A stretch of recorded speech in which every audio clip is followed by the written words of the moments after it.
Great, నిజంగా really great. దాన్ని souvenir అంటారు ఇంగ్లీష్లో. సావనీర్ అంటే లైఫ్లో ఇంకా మర్చిపోలేని ఒక కానుక, అది అమూల్యమైన కానుక. ఎంత మీరు చెప్తుంటేనే నాకు ఎంత టచింగ్ అనిపించింది అంటే, because you not said about this anywhere on any dais. ఏదో నాన్నగారి అభిమానిని అక్కడక్కడ 1 or 2 times చెప్పడం, కానీ ఓ పక్కన మీకేమో అవతల జైలు లవ్ కుశ, ఒక రిస్కీ ప్రాజెక్టు, 3 క్యారెక్టర్లు, ఒక ఎక్స్పెరిమెంటల్ బేస్ ఫిల్ము, అది పెద్ద హిట్ అయ్యి అక్కడ ఇటేమో చిరంజీవి గారి ఇంటికి వచ్చి 2 బ్లాక్ బస్టర్స్ ఒకే రోజు మీ ఇంట్లో. అంతే. మళ్ళీ ఆయనతో సినిమా చేసి చిరంజీవి గారు అన్నట్టుగా మీ అబ్బాయి నాతో చేస్తే చూడరా ఏంటి అని అనడం. నేను ఆయన అన్నప్పుడల్లా మాట వరుసగా అంటారు అనుకుంటేవాడు నేను. మీ అబ్బాయి మాతో చేయటం, మీ అబ్బాయి మాకు కథ చెప్పడా అనేవాడు ఆయన సరదాగా. చిరంజీవి గారు మనం కథ చెప్పడం ఏంటి, ఆయన ఎక్కడ చేస్తారు అనుకుంటేవాడు నేను. సో ఆయన అన్నట్టుగానే ఆల్మోస్ట్ జైల్లోకి వచ్చిన తర్వాత వెంకీమామ తర్వాత ఈ సినిమా చేయటం జరిగింది. అవును. బట్ అసలు ఆ చిరంజీవి గారు సినిమా అనే పాయింట్ ఎలా కనెక్ట్ అయింది బాబీ గారు? అంటే ఇప్పుడు సినిమా చేయడం, సినిమా హిట్ అవ్వడం అన్నది చరిత్ర. అసలు ముందు ఆ స్టార్టింగ్ జెనిసిస్ పాయింట్ ఉందే, అదే మోస్ట్ ఎక్సైటింగ్ పాయింట్. సో యాక్చువల్గా చెప్పాలంటే వెంకీమామ అయిపోయింది, నేను కథలు రాసుకుంటూ ఉన్నాను. ఒకరోజు ఎప్పుడో చిరంజీవి గారిని కలవటానికి ఒక కాల్ వచ్చింది నాకు. సో ఆచార్య షూటింగ్లో RFCలో ఉన్నారు సమ్మర్లో. సో చిరంజీవి గారి దగ్గరికి వెళ్ళాను నేను. వెళ్ళి కలిసినప్పుడు ఆ మాట ఈ మాట వస్తూ ఆయన గాడ్ ఫాదర్ చూసావా బాబీ అన్నారు.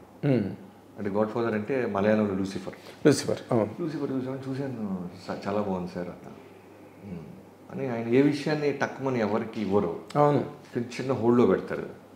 అవునా అని మళ్ళీ షార్ట్కి వెళ్ళి వచ్చారు. చిన్న పాజ్ ఉంటుంది, చిన్న పాజ్ ఉంటుంది, మళ్ళీ చిన్న టెస్టింగ్ పీరియడ్ ఉంటుంది, అసలు వీడు ఎలా రియాక్ట్ అవుతున్నాడు అని. మళ్ళీ రేపు పొద్దున అనౌన్స్ చేసిన తర్వాత కాదంటే మనం ఫీల్ అవుతామని మెల్లగా హోల్డ్ చేస్తున్నారు ఆయన. నాకు మెల్లమెల్లగా అర్థమవుతుంది నన్ను ఎందుకు అడుగుతున్నారు. పైగా బయట వినపడుతుంది లూసిఫర్ రైట్స్ ఉన్నాయంట, చిరంజీవి గారు చేయబోతున్నారంట అనేది బయట వినపడుతుంది. అవును. సో ఆయన సగం చెప్తుంటే మిగతా సగం నేను రాసుకుంటున్నా, ఇదేంటి మనకి డైరెక్షన్ అవకాశం వస్తా అని. ఆయన మాట్లాడుతూ ఫైనల్గా సరే అబ్బాయి అది ఒకసారి చూడు, మళ్ళీ చూస్తే ఒకసారి ఆ రైట్స్ ఉన్నాయి, ఇద్దరు ఒక డైరెక్టర్ అనుకుంటున్నావు, నువ్వు కూడా బాగానే ఉంటుంది అనిపిస్తుంది, ఒకసారి నువ్వు కూడా చూసి దాని పట్ల నీ ఒపీనియన్ ఏంటో చెప్పు అన్నాడు. నేను వెంటనే సరే అది లేదు నాకు ఫస్ట్ అది ఉంటుంది అనుకుంటాం కదా జనరల్. చిరంజీవి గారి సినిమా చేయమంటే ఆనందం కన్నా నాకు ఎక్కువ భయం అనిపించింది. పెద్ద రెస్పాన్సిబిలిటీ కదా అది, ఒకసారి దొరికిద్ది ఫస్ట్ సినిమా. రేపు పొద్దున్న ఈ సినిమా తర్వాత ఎన్ని సినిమాలని చేయొచ్చు, కానీ ఫస్ట్ సినిమా అనేది మనం అభిమానించిన హీరోతో very very important. Roger Shetty. So చిన్న భయం, నాకు కన్ఫ్యూజను, ఏంటిది లూసిఫర్ అంటున్నారు, ఏంటి సరేనా అన్నారు.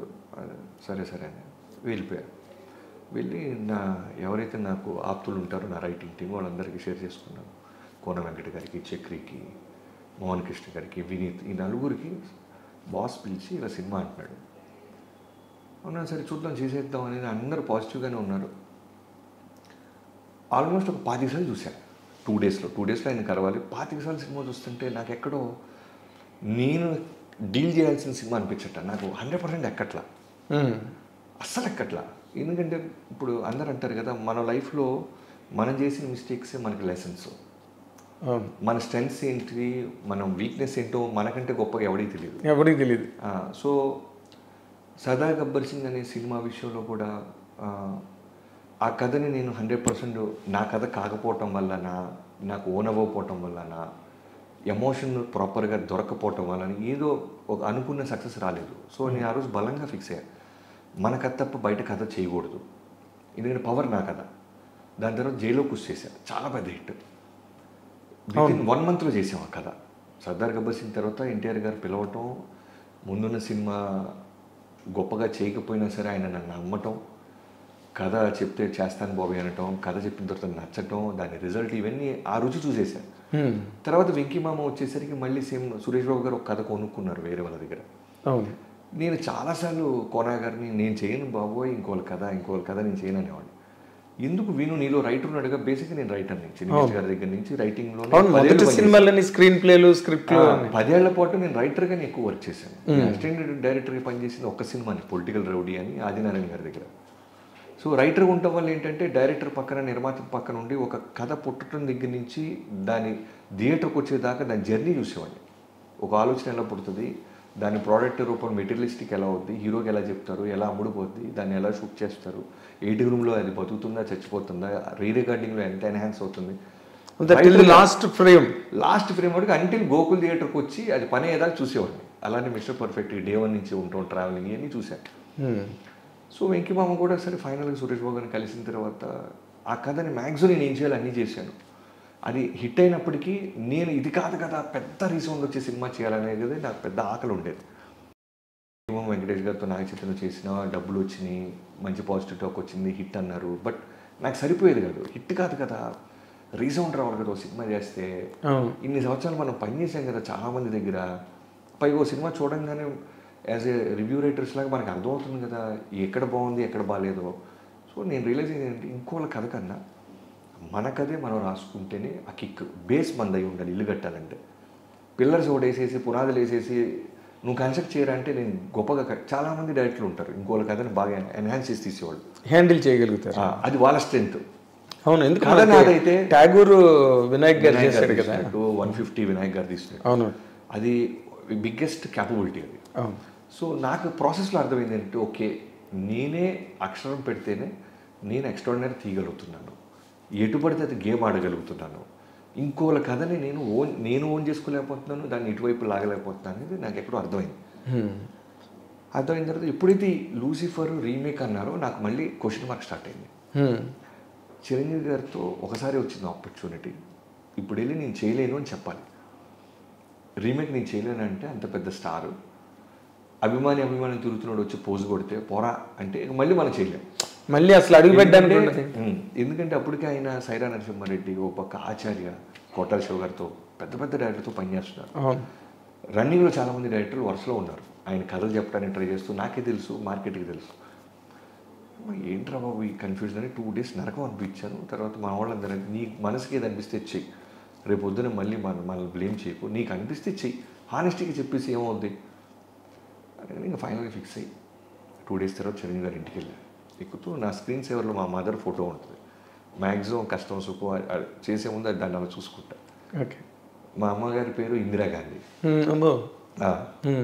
చూడు ఇందిరమ్మ వెళ్తున్నా, పెద్ద ఆయన కిందకు వస్తారు, ఇప్పుడు నేను చేయలేకపోతున్నాను, ఇది చేయలేనని చెప్పబోతున్నాను, ఇంకా రిజల్ట్ దేవుడి మీద వదిలిపెడతామని వెళ్ళి కూర్చున్నాను. కరెక్ట్గా ఆయన 4కి రమ్మన్నారు. నేను 3:45 కల్లా అక్కడ ఉన్నాను. ఎగ్జాక్ట్ 5 minutes to 4 చిరంజీవి గారు వచ్చారు. రాగానే వచ్చి కూర్చున్నారు, కాఫీ అది వచ్చింది. 150 films చేశారు కదా, ఆయనకి తెలుసు వచ్చినోడు ఏదో చెప్పడానికి ఇబ్బంది పడతాడని పట్టేశాడు ఆయన. సినిమా టాపిక్ తప్ప అన్నీ మాట్లాడతాడు ఆయన. లూసిఫర్ చూసామనే తప్ప మిగతా అన్నీ మాట్లాడతాడు చిరంజీవి గారు. అది మళ్ళీ మీకు అగ్గిన పరీక్ష. ఒక 7 minutes 10 minutes అటు ఇటు నడిచిన తర్వాత సార్ అది లూసిఫర్ చూసాను సార్. చూసావా, ఏంటి బాగుందా, ఏంటమ్మా సార్, మంచి సినిమా సార్, కాకపోతే నాకెక్కడో మంచి సినిమానే మేము చేస్తున్నాం, నిన్ను మంచి చేయడం చెప్పమన్నట్టు, నీకు ఓన్ అయిందా ఓన్ అవ్వలేదా, డైరెక్ట్గా స్ట్రైట్ టు ద పాయింట్ రా అన్నారు.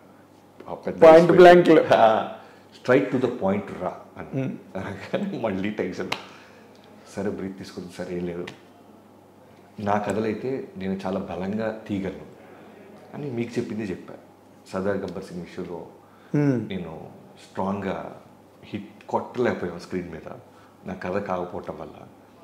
వెంకీ మామ కూడా హిట్ కొట్టిన నాకు తృప్తి లేదు. ఒక వెంకటేష్ గారు నాగ చైతన్య మీద హిట్ అనే పేరేంటి, భారీగా రీసౌండ్ రావాలి కదా, పైగా జైలుకి వస్తే తర్వాత చేస్తున్నాను కదా నేను. సో అక్కడ నాకు అర్థమైంది సార్, ఇంకోళ్ళ ఇంటిని నేను మాడిఫై చేయలేను సార్. మేబీ ఆ చేసే వస్తుందేమో కొన్నాళ్ళకి మెచ్యూరిటీ నాకు, ప్రస్తుతానికి తెలియదు sir, to be honest with you. పైగా మేజర్గా నేను చూస్తున్న చిరంజీవి దాంట్లో కనపడలేదు సార్ అన్న. ఆ మాట ఆయన పట్టుకున్నాను. నువ్వు చూస్తున్న చిరంజీవి ఏంటి అన్నాడు. ఇలా సార్ చిన్నప్పటి నుంచి చిరంజీవి అంటే బీటీ, గరనమూడు, గ్యాంగ్ లీడర్, ఒక స్వాగ్, ఒక ఎంటర్టైన్మెంట్, గోల, సరే వదిలేసి దాని గురించి డిస్కషన్ ఉంటుంది. దానికి చాలామంది ఉన్నారు.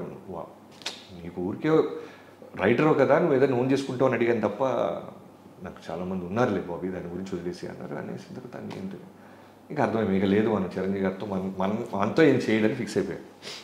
అయిన తర్వాత బయటకు వస్తున్నప్పుడు సార్ ఒక ఫోటో తీసుకుంటాను మీతో అన్నా. అని ఫోటో తీసుకుంటూ మీ నాన్నగారికి చెప్పు ఇలా సినిమా వస్తే నేను చూస్తున్న చిరంజీవి లేడు అన్నావు అన్న తర్వాత ఇంతకు నువ్వు చూస్తున్న చిరంజీవి ఏంటయ్యా, ఏం దిగుతుంటాడు అతను, నువ్వు చూస్తున్న చిరంజీవి ఎప్పుడు చెప్తావా కదా అన్నారు.